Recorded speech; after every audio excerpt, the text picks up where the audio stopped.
ኃይለ ሥላሴ መንግስት ኤርትራን ጥያቄ ለመፍታት የሄዱበት መንገድ ለውድቀታቸው የራሱ አስተዋጽኦ አድርጓል። የደርግ መንግስት የኤርትራን ጥያቄ ለመፍታት የሄደበት ሂደት ለውድቀቱም ትልቅ አስተዋጽኦ አድርጓል። የኢህአዴግ መንግስት የኤርትራን ግንኙነት በሚመለከት የተከተለው አካሄድም ለራሱ ውድቀትም ትልቅ አስተዋጽኦ አድርጓል። በአሁኑ ሰዓት ከኤርትራ ጋር ያለን ግንኙነት ቀጥታ የብሔራዊ ደህንነት ኢሹአችን ነው ብቻ ሳይሆን ከአጠቃላይ ህልውናችን ጋር ተያያዥነት ያለው መሆኑን አስዩ ማድረግ ተገቢ ነው የሚል እምነት አለ። ጌታቸው ረዳ ካህሳይ አሁን በትክክል አማካሪ መሆናቸውን አሳዩ። አብይ አህመድ ሆይ ጃንሆይና ደርግ እንዲሁም ኢህአዴግ ለውድቀታቸው የኤርትራን ጉዳይ የያዙበት መንገድ ሚናው ከፍተኛ ነበርና ለአንተም የህልውና ጉዳይ ነው ብለዋል።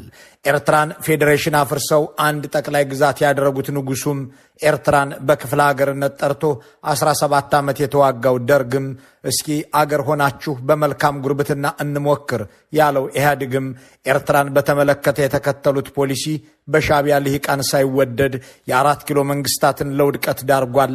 እናም አብይ ሆይ የኤርትራን ነገር የምትይዝበት መንገድ እንደ ንጉሱም እንደ ደርግም ሆነ እንደ ኢህአዴግ ከመሆን ያድንሃል እያሉ ነገሩ የህልውና ጉዳይም ነው እያሉ አማካሪነታቸውን አማካሪው ይዘው ተከስተዋል።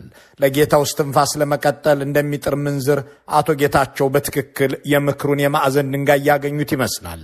ይሁን እንጂ ኤርትራን በኢትዮጵያ ውስጥ አድርገውም ኤርትራን በጎረቤት ሀገርነት ቆጥረውም ከሻቢያ አገዛዝ ጋር ከመጋጨትና ስልጣናቸውን ከማጣት ያልተረፉት መንግስታት ካልዳኑ አብይ አህመድ ከእነዚህ ውጪ ምን አይነት ሌላ መንገድ አላቸው?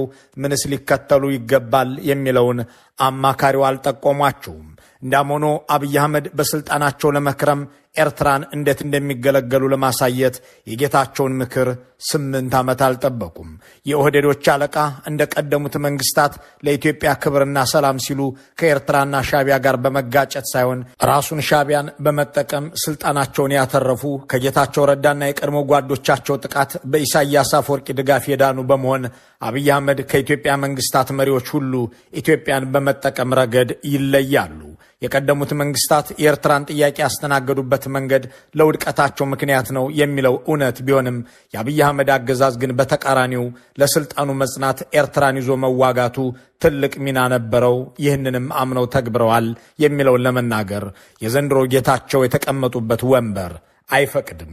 የኢትዮጵያንና የአካባቢውን ፖለቲካ በጽሞና የተከታተለ ማንኛውም ሰው ከ2010 እስከ 2015 ዓ.ም አብይ አህመድ ያለ ሻቢያና ኢሳያስ ገዛ ለአንዲት አፍታ ስልጣናቸው ይተርፍ ነበርን?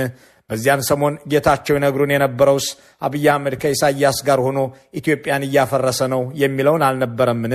ደግሞስ ከዚያን ጊዜ ጀምሮ በኢትዮጵያ ውስጥ ተቀጣጥሎ እየነደደ ያለው እሳት አብይ ከሻቢያ ጋር ሆነው የለኮሱት እንጂ ደብረጽዮንና ሻቢያ ተጠራርተው የጀመሩት ነውን የሚለውን ጥያቄ ለዘንድሮ ጌታቸው ማንሳት እንጀራ ላይ ምርቅ ያስነሰንሳል። እናም አለቃቸውን ለማዳን የስልጣናቸውን ሐሙሶችም ለመቀጣጠል አብይ ሆይ እንደ ኃይለ ሥላሴም እንደ መንግስቱም ሆነ እንደ መለስ አለመሆን ያዋጣሃል እያሉ ናቸው።